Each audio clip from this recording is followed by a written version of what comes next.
औज़ुबिल्लाहिमिनश्शैतानिर्रजीम बिस्मिल्लाहिर्रहमानिर्रहीम। अस्सलामु अलैकुम डियर स्टूडेंट्स, शाहीन टेक में खुशामदीद। जैसा कि पिछले टॉपिक में हमने पढ़ा था कि अगले टॉपिक में हम यूनिट्स से मुतालिक पढ़ेंगे। तो today we are discussing about units dear students. सबसे पहले तो यूनिट क्या होता है और यूनिट्स को हम क्यों इस्तेमाल करते हैं।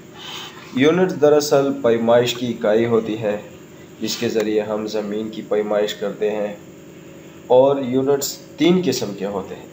एक होता है एक रुकनी यूनिट, एक होता है दो रुकनी यूनिट और एक होता है तीन रुकनी यूनिट। एक रुकनी यूनिट से मुराद जिसके ज़रिए हम सिर्फ लंबाइयों को नापते हैं। दो रुकनी यूनिट से मुराद जिसके ज़रिए हम एरिया को चेक करते हैं, लंबाई और चौड़ाई दोनों देखते हैं। तीन रुकनी से मुराद जिसके ज़रिए हम हुजम देखते हैं, उसे हम 3 डायमेंशनल भी कह सकते हैं, 3D भी कह सकते हैं। और दो रुकनी यूनिट को 2D भी कह सकते हैं, जिसका 3 डायमेंशनल जिसके ज़रिए हम इसका हुजम देखते हैं, जो गहराई भी रखता हो, एरिया भी पकड़ता हो और जिसकी लंबाई भी हो। तो डियर स्टूडेंट्स, इस लंबाइयों को या हुजम को या फिर एरिया को नापने के लिए जो इकाइयाँ इस्तेमाल होती है उसको यूनिट्स कहते हैं। और यूनिट्स के लिए मुख्तलिफ़ किस्म की इकाइयाँ इस्तेमाल की जाती हैं। कुछ ब्रिटिश इस्तेमाल करते हैं, कुछ यूएस के यूनिट्स इस्तेमाल करते हैं। फॉर एग्ज़ाम्पल, हम मिडल ईस्ट में जाते हैं तो हमारा work out of the country metre और सेंटीमीटर या मिलीमीटर में आ जाता है, और पाकिस्तान में हम फीट और इंचज़ में काम करते हैं। तो इस मतलूबा नापने की चीज़ों को, नापने के अमाल को हम यूनिट्स कहते हैं।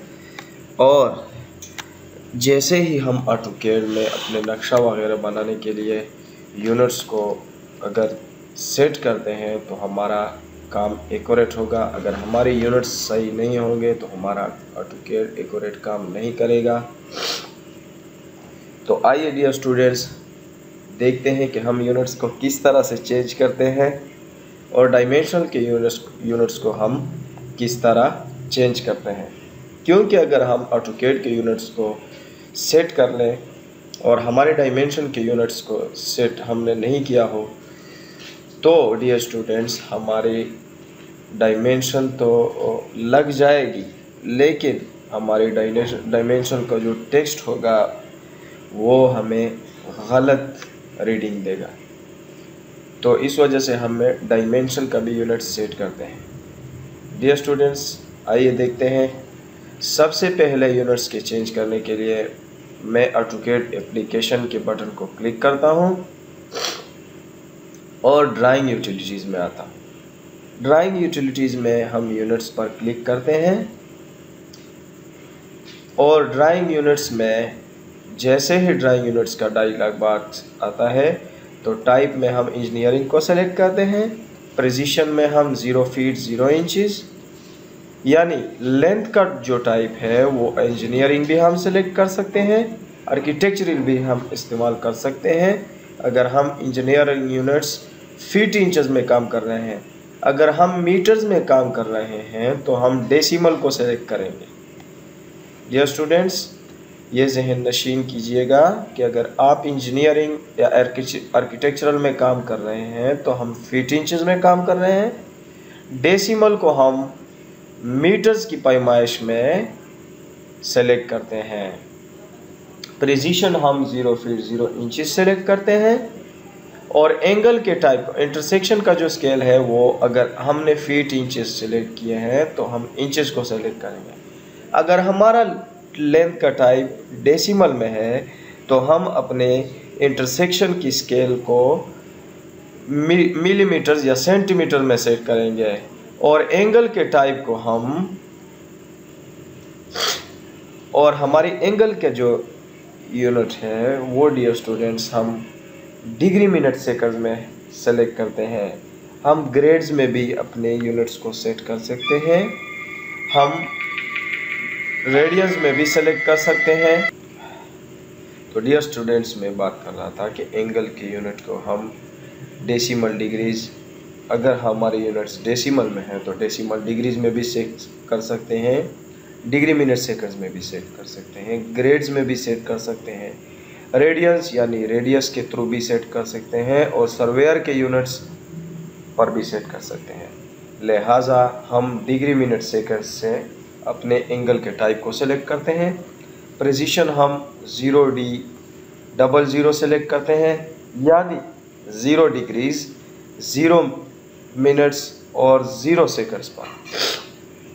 क्लॉकवाइज और काउंटर क्लॉकवाइज का मतलब है, अगर हम इस क्लॉकवाइज को चेक करते हैं तो हमारी एंगल राइट साइड पर ली जाएगी, यानी 12 से 1 से 12 तक। और अगर हमने क्लॉकवाइज को सेलेक्ट नहीं किया है तो इसका मतलब है ये काउंटर क्लॉकवाइज है, और ये फिर 12 से 1 पर आएगी, यानी लेफ़्ट साइड पर हमारी एंगल होगी। चूँकि हमारी angle by default on left side है, लिहाजा मैं इसको रहने देता हूँ काउंटर क्लॉकवाइज पर। ओके डियर स्टूडेंट्स, हमारे यूनिट सेट हो गए हैं। अब हमने डायमेंशन की यूनिट्स को सेट करना है। तो डायमेंशन की यूनिट्स को सेट करने के लिए मैं जस्ट एनोटेशन के पैनल में आता हूँ, एनोटेशन के एरो को क्लिक करता हूँ और डायमेंशन के स्टाइल को यहाँ से क्लिक करता हूँ।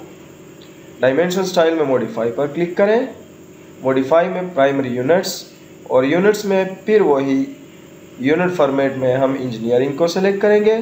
प्रिसिशन में 0 फीट 0 इंचेस, और टेक्स्ट का हाइट मैं 6 इंची देता हूँ। आपका जितना भी रिक्वायरमेंट हो उसके मुताबिक आप दे सकते हैं। और अलाइन विद डायमेंशन लाइन हम इसलिए सेलेक्ट करते हैं कि जैसे ही हम इस ऑप्शन को सेलेक्ट करेंगे, हमारी डायमेंशन जिस सीमत हो उसका टेक्स्ट भी उसी सीमत पर होगा। लिहाजा अलाइन विद डायमेंशन लाइन में इसलिए सेलेक्ट करता हूँ। ओके क्लिक करें, set current, close. Dear students, units के लिए हम शॉर्टकट की भी इस्तेमाल कर सकते हैं। इसकी शॉर्टकट की UN स्पेस है, और डायमेंशन की यूनिट्स के लिए हम यूनिट्स D स्पेस प्रेस करके कर सकते हैं। यह था हमारे आज का यूनिट्स का क्लास। डियर स्टूडेंट्स, अगर हमारी वीडियो पसंद आए हो और आपको किसी किस्म का भी AutoCAD में मसला हो तो आप हमारे साथ हमारे नंबर पर कांटेक्ट कर सकते हैं, जो कि हमने स्टार्ट में दिया हुआ है। इसके अलावा मैं आपके लिए रिवाइज भी करता हूँ 0329745479। हमारे चैनल का नाम है शाहीन टेक। प्लीज़ हमारे चैनल को सब्सक्राइब कीजिएगा, हमारे वीडियोस को लाइक कीजिएगा, कमेंट्स कीजिएगा, और प्लीज़ हमारी वीडियो को वॉच कीजिएगा। अगर हमारी वीडियो में किसी किस्म का कोई मसला हो, आपको AutoCAD में किसी किस्म का मसला हो, तो प्लीज़ आप हमारे साथ कांटेक्ट कर सकते हैं। अब तक के लिए अस्सलाम वालेकुम।